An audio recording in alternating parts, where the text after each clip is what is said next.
On y est, c'est pas encore tout à fait la fin de l'été. On va s'endormir là. Profitez-en bien. Non, mais dites donc, on va pas du tout s'endormir avec vous, Mathieu. Vous êtes là pour nous parler On me réveille. BD.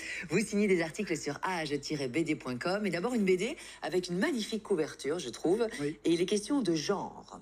Oui, c'est un sujet qui d'habitude suscite énormément de débats, parfois même des polémiques. Oui. Le sujet de la transidentité. Et c'est un sujet qui interpelle beaucoup de gens. Justement, si ça vous interpelle, je pense que c'est une bande dessinée qui peut vraiment éclairer votre lanterne, puisque dans le seul endroit, la scénariste Séverine Vidal, elle trouve vraiment les mots justes pour raconter le parcours de transition et les questionnements d'un jeune homme, enfin entre les deux, qui s'appelle Léold, Oui. donc non-binaire, fluide. C'est un jeune homme né dans un corps de fille, mais qui se sent bien dans une forme d'entre-deux. Donc son Ah petit bon. frère, par exemple, l'appelle mon sœur. Et donc il se définit lui-même comme un puzzle. Je ne me sens ni complètement fille, ni complètement garçon. Je suis les deux, je ne suis aucun des deux. Je suis tout ça. Donc voilà, Ouais, ça c'est un c'est- peu la manière dont il se décrit. Mais quoi, c'est une fiction? C'est une BD documentaire? C'est quel genre alors? C'est une fiction, hein, donc très crédible, pas un documentaire, mais malgré tout, c'est basé quand même sur des témoignages réels de personnes qui vivent la transidentité. Et c'est aussi avant tout une belle histoire d'amour, comme le montre la couverture, puisque Léold, il décide à un moment donné de quitter la maison de ses parents pour s'installer dans un nouvel appartement, et il va nouer une complicité très forte avec sa voisine, Olivia.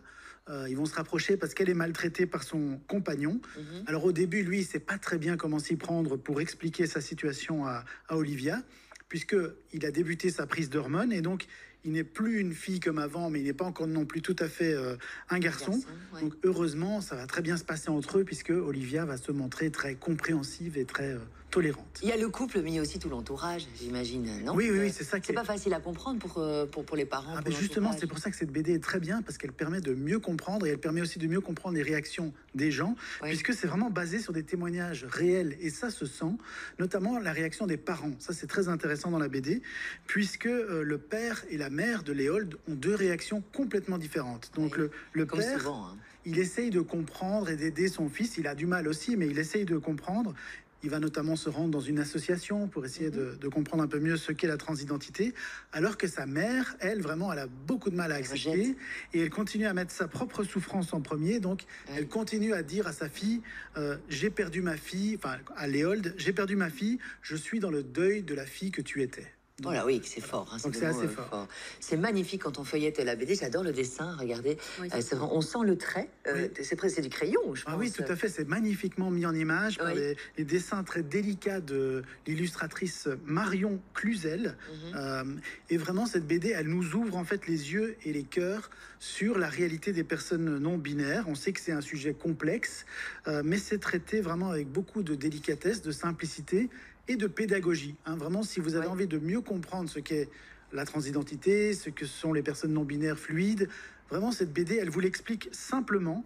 Parce que Séverine Vidal, qui a une cinquantaine d'années, la scénariste, elle n'est pas trans elle-même, et donc elle a voulu comprendre évidemment ce que c'est, Oui. et donc elle nous l'explique de manière très simple.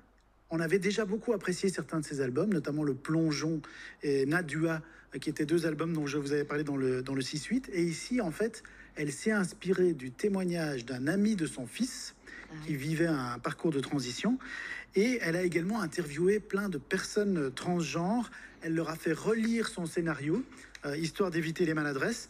Donc, au final, ça donne vraiment un récit bienveillant et réaliste, qui, je l'espère, va contribuer à ouvrir un peu les mentalités sur la transidentité. Oui. Et si le sujet vous intéresse, j'ai rencontré Séverine Vidal, la scénariste.